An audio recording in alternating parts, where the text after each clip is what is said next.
So how many of you have had a car from your past that you absolutely hated? You hated everything about it, but then once you sold it or got rid of it or whatever you did with it, to part company with it, you regretted every second of getting rid of it.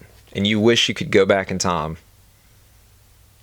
and not get rid of it and keep it. Does that happen to anybody else, or is that just me? It may just be me. But regardless, I'm going to shine a light on a beautiful, beautiful car from my past today. I stumbled across some pictures of it, and it inspired me to tell her story, or at least her story so far as it relates to me and our time spent together. So, if you enjoy listening to me ramble about motorsports, cars, or anything in general that I feel like talking about on whatever random day it is, about whatever random topic it is, make sure to like, subscribe, leave a comment, turn on notifications, share the video far and wide. As I've said on previous videos, we are in a copyright strike right now for a while, and our reach as a result is very limited. Our tentacles are not getting out there. Let's put it that way. So, spread the word, share the videos, the works. It would be much appreciated to let everyone know that this is the best automotive channel on YouTube. I think it is.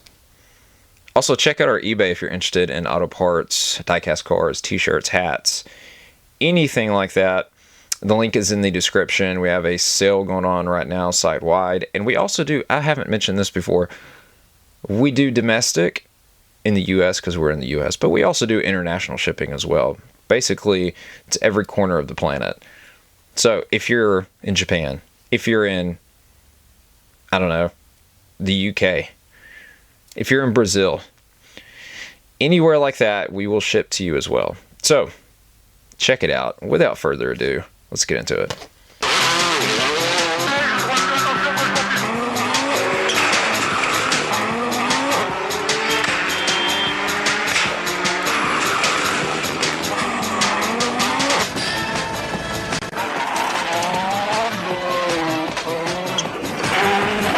So Audi has a new SUV that's either dropping this year or is already out. I'm not exactly sure. It's 2025 model. It is the SQ6 e-tron. And boy, is it gorgeous. It starts at a cool, crisp $80,000. So the amount of money that you could spend on, say, a house in certain areas of the United States, you can ride around in an SUV. I've never quite understood spending the kind of money on a car. To each their own. You know, if you want to do that, that's fine. That's your prerogative. I've got no problem with that. For me personally, I've never understood, or I've never been interested in spending that kind of money on a car, or on a daily driver, I should say.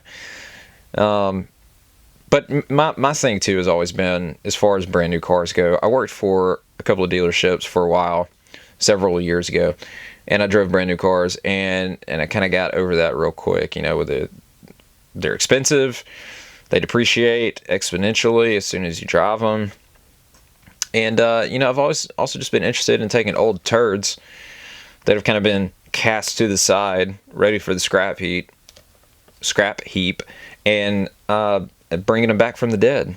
You know, that's what I'm going to do with my son's first car. I've talked about it before, the 01 Taurus. She's got some issues. We're going to rectify those issues. We're going to bring her back, man. Yeah, she was written off and ready to go to the scrap heap. We saved her.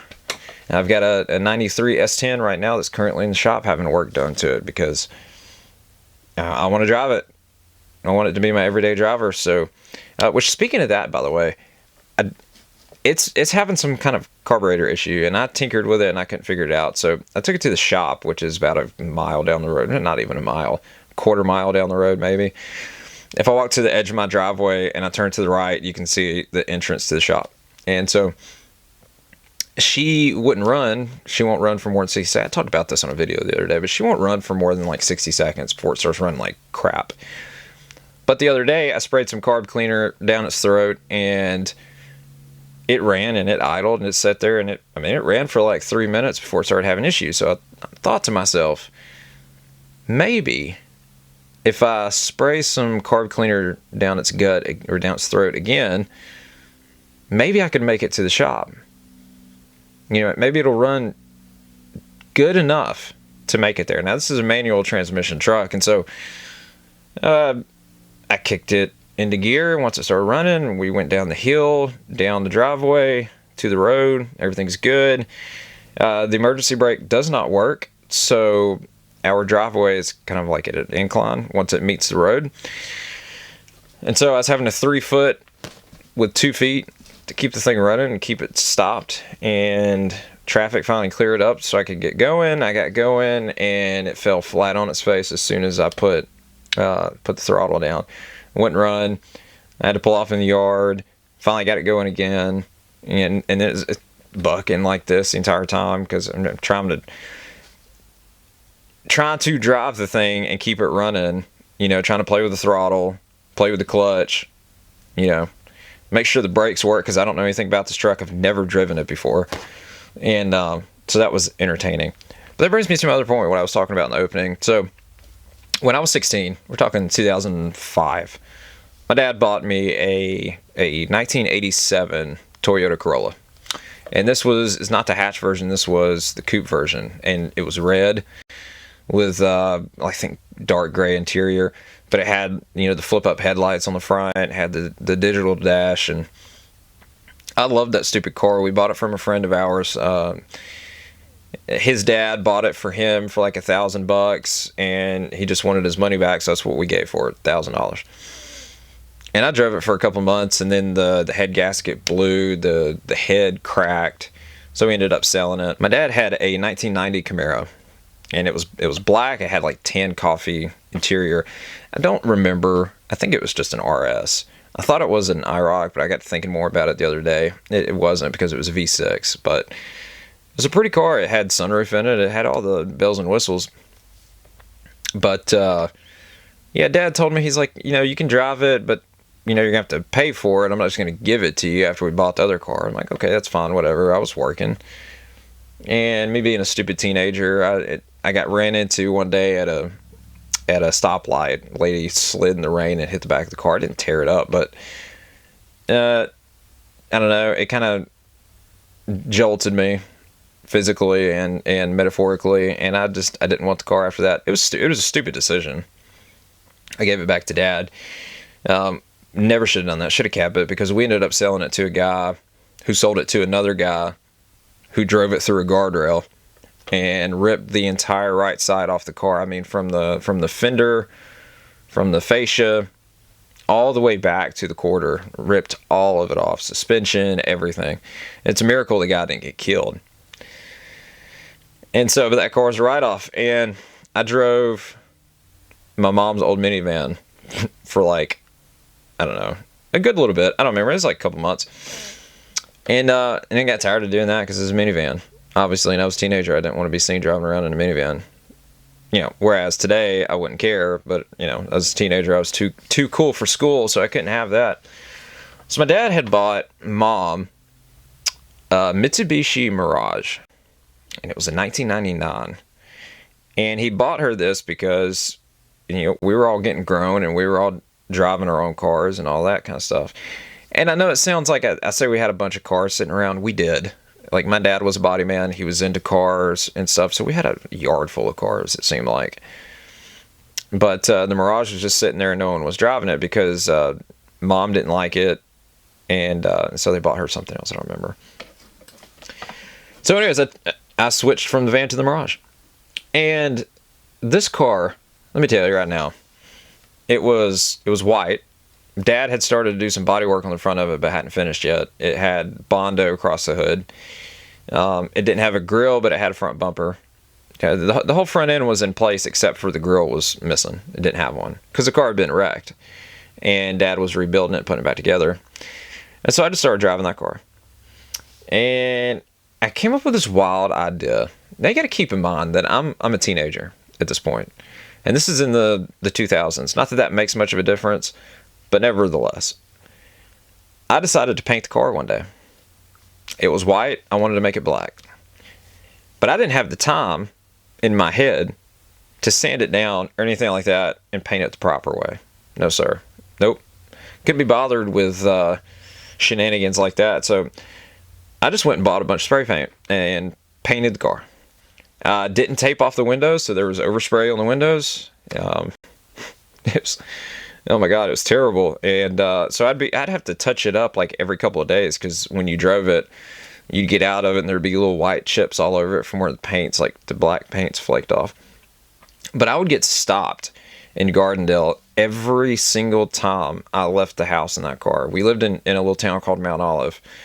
There was nothing there. It was just residential, like a little neighborhood. And then Gardendale was like the closest bigger city. It's where all the stores and everything were. So I had to go to Gardendale all the time. It's where I went to high school. And so I'd get pulled over in that car all the time. And they would always come up to the window and they'd be like, well, we ran your plate and it came back that the car was white, but it's obviously not white, so we wanted to make sure that it wasn't stolen. I had taken all the interior out of the car, so you could see the frame, substructure, and everything of the car. It was all white. You see, that was nonsense. That's not why they were pulling me over. They're pulling me over to see if I had insurance. So I decided one day after that why don't we just go all in? You know, why don't we just go all in? I was going through a punk phase, so I started taking body panels off the car, and then I started spraying graffiti on the car. And I'm talking about political phrases. Half the time they weren't even spelt correctly. It was awful. But I would take this thing from like Gardendale and drive through downtown Birmingham into like Homewood, or Vestavia Hills, or Mountain Brook, into the ritzy parts of town, with spray paint and like I don't remember who the president. Well, it was Obama, but and don't take offense to this because I voted for Obama, but I would put like F Obama on the side of the car. Why? I couldn't tell you. But I was driving around with that crap all over that car. And so I took it one day. In Mount Olive, there's a railroad bed. And if you followed that railroad track out into the woods for about maybe a mile, there used to be a trestle out there. It's a big wooden one, and it was like the biggest one in the southeastern United States, biggest wooden one in southeastern United States. Somebody ended up burning it down. But CSX had come through and pulled up their tracks because they weren't running anymore because the mines were closed. And so you could just drive down there. And I took my car down there one day, and there was a point where as you come down the railroad bed about a quarter of a mile, about halfway to the train trestle, these side trails kind of met up. They're like utility trails, I'm assuming, that led off into the woods. Now, if you went to your right, then, you're still basically level with the train tracks. If you went to your left, you went downhill, immediately, I don't know, about a 6 or 7 foot elevation change. And if it ever rained, it would puddle up there because you'd go downhill and then immediately come back uphill. So there's like a big pond basically that would form at the base of that hill. I took that car down there one day and I drove off into that body of water because I needed to turn around, and I was like, man, I ain't gonna, it's just water, what's it gonna do? Well, what it did was it sucked water into the engine and or into something, I don't remember what, but that car ran like crap for like a week, blowing smoke out of the back of it. I never bothered to fix it. I never bothered to do anything with that car. Okay, as far as maintenance goes, I never changed the oil on that car, never. And what's crazy to me is Mitsubishi.